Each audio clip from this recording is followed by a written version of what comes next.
Hello everyone, this is Clan McCracken Gaming, and today, I am a very happy man. To gain insight to why I am so happy, let me tell you a little story. The year was 2003.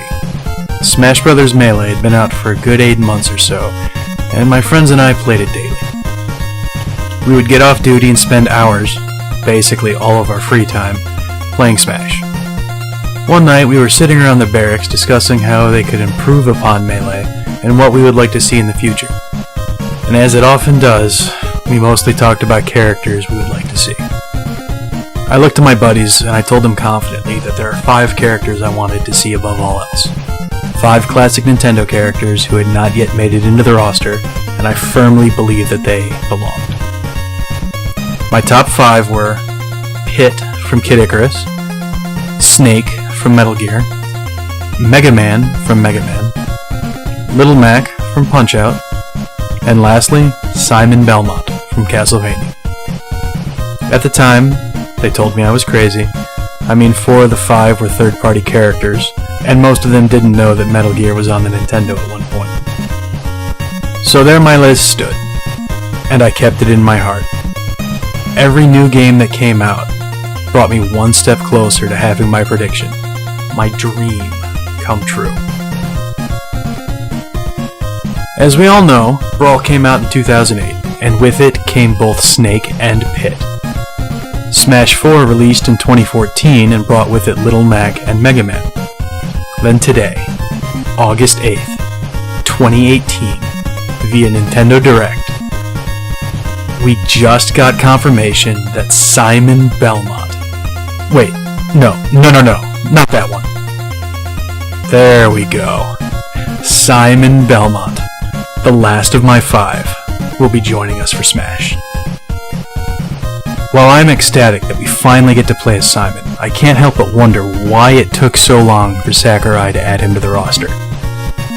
Yes, I realize that he's a third-party character owned by Konami, but so is Snake, so that really shouldn't matter.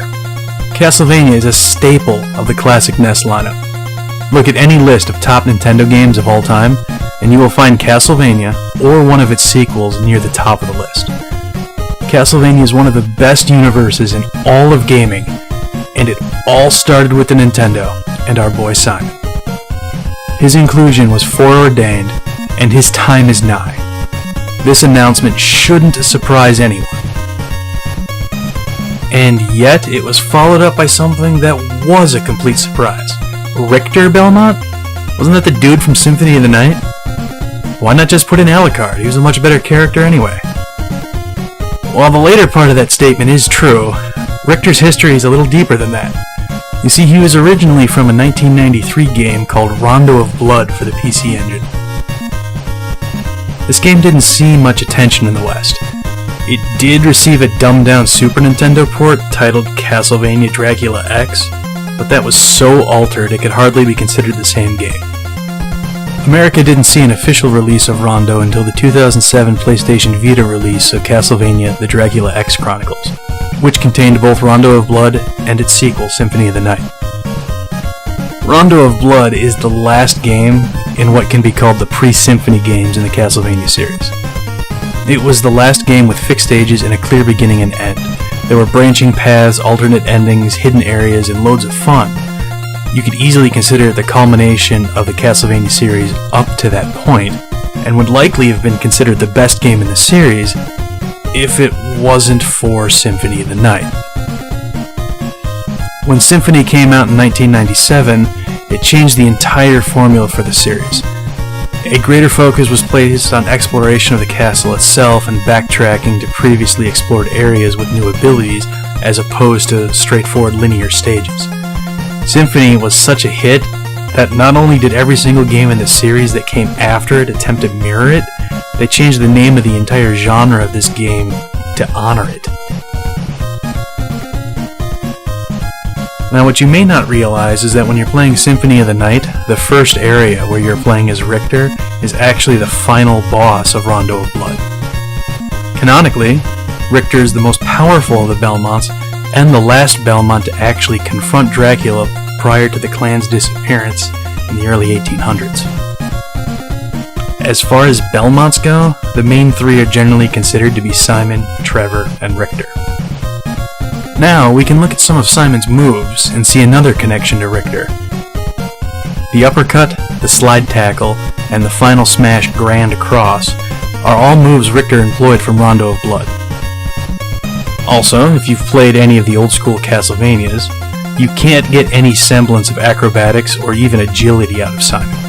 He stomps around, moving with purpose and power, but you can't exactly call him graceful. On the other hand, Richter is agility personified. He flips, dives, and jumps all over the place. The Simon we're getting in Smash looks to have the power and bulk you might expect from somebody that moves like that, but that doesn't lend itself well to a game like Smash. In essence, it's almost as if we're getting a composite character that employs the power of Simon and the agility of Richter. And to help drive that point home, they also added Richter.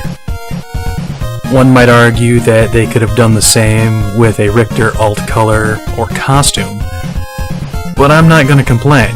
Twice the Belmont is twice the fun. And hey, Alucard's an assist trophy. You can't get mad at that.